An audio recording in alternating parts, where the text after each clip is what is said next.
Bismillahirrahmanirrahim. Assalamualaikum warahmatullahi wabarakatuh. Perkenalkan, nama saya Nanis Luciani SPD.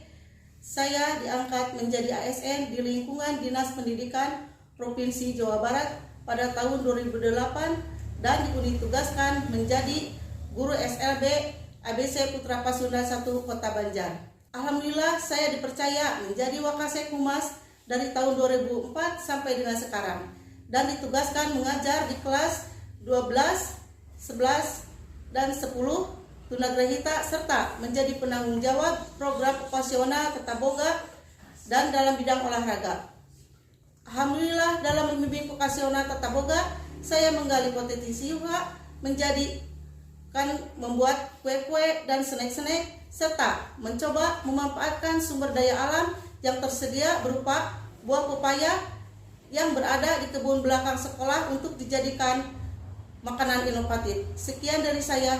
Assalamualaikum warahmatullahi wabarakatuh.